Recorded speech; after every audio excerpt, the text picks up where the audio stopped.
এবার আমরা দেখব জাভাস্ক্রিপ্ট দিয়ে কিভাবে ব্যাকগ্রাউন্ড কালার অ্যানিমেশন করা যায়। অর্থাৎ আমাদের যে ব্যাকগ্রাউন্ডের কালারটি আমরা দেখতে পাচ্ছি, এই কালারটি কিছুক্ষণ পর পর অটোমেটিক পরিবর্তন হবে।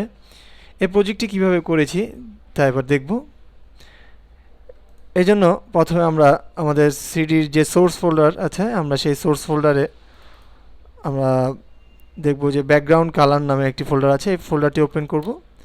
এখানে আমরা দুটি ফাইল দেখতে পাচ্ছি, হেড স্ক্রিপ্ট এবং বডি স্ক্রিপ্ট নামে।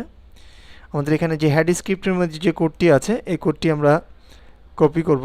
এডিটে গিয়ে আমরা সিলেক্ট অলে ক্লিক করব অথবা কন্ট্রোলে আমরা সিলেক্ট অল দিয়ে সম্পূর্ণটা সিলেক্ট করে আমরা এডিটে গিয়ে এটিকে কপিতে ক্লিক করব, অর্থাৎ এটি কপি করব, অথবা কিবোর্ড থেকে কন্ট্রোল সি চেপে আমরা কপি করে এবার আমরা চলে যাব আমাদের ড্রিমওয়েভারে আমরা নতুন একটি ফাইল ওপেন করব, HTML এর নতুন একটি ফাইল। এখানে আমরা HTML লেখা দেখতে পাচ্ছি, এখানে ক্লিক করলে HTML এর নতুন একটি ফাইল ওপেন হবে। এবার আমরা আমাদের এখানে যদি ডিজাইন এটি সিলেক্ট করা থাকে, তখন আমরা কোড উইন্ডোতে চলে যাব। এখানে কোডে ক্লিক করে এখানে আমরা দেখতে পাচ্ছি উপরে স্টার্টিং হেড এবং এখানে ক্লোজিং হেড। আমরা দুইটি হেডের অর্থাৎ এই ট্যাগের মধ্যে এখানে টাইটেল দেখতে পাচ্ছি। আমরা টাইটেলের নিচের লাইনে আমরা আমাদের যে কোডটি কপি করেছি, আমরা এখানে কিবোর্ড থেকে কন্ট্রোল চেপে ধরে ভি চেপে অর্থাৎ এটিকে পেস্ট করে দিব। পেস্ট করে আমরা আবারও চলে যাব আমাদের সোর্স ফোল্ডারে, ব্যাকগ্রাউন্ড ফোল্ডারে। আমরা এখানে যে বডি স্ক্রিপ্ট নামে যে ফাইলটি আছে, আমরা এটিকে কপি করব। এখানে যে কোডটি দেখতে পাচ্ছি, আমরা এই কোডটিকে কপি করব।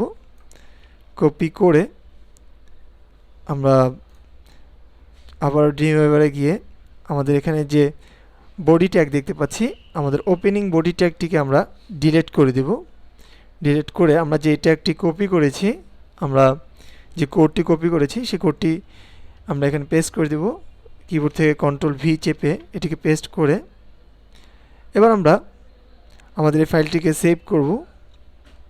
সেভ করার জন্য আমরা ফাইলে গিয়ে আমরা সেভে ক্লিক করব। এখানে একটি বিষয় আমাদের খেয়াল রাখতে হবে যে আমরা একটি রুট ফোল্ডার তৈরি করে নিতে হবে। আমরা ব্যাকগ্রাউন্ড নামে একটি রুট ফোল্ডার তৈরি করে নিয়েছিলাম আগে ডেস্কটপে। আমরা এই ব্যাকগ্রাউন্ড কালার এই ফোল্ডারের মধ্যে আমরা আমাদের এই ফাইলটিকে সেভ করব, ইন্ডেক্স অথবা আমাদের ইচ্ছা মতো যে কোনো নাম দিয়ে সেভ করে এবার আমরা আমাদের সেই রুট ফোল্ডার অর্থাৎ ব্যাকগ্রাউন্ড কালার নামে যে ফোল্ডার আমরা সেভ করেছি, আমরা এখানে ইন্ডেক্স নামে ফাইলটি দেখতে পাচ্ছি। আমরা এটি ওপেন করলে এখানে দেখতে পাবো যে আমাদের স্ক্রিনে কালার কিছুক্ষণ পরপর পরিবর্তন হবে। এভাবে আমরা জাভাস্ক্রিপ্ট দিয়ে ব্যাকগ্রাউন্ড কালার অ্যানিমেশন করতে পারবো। ধন্যবাদ।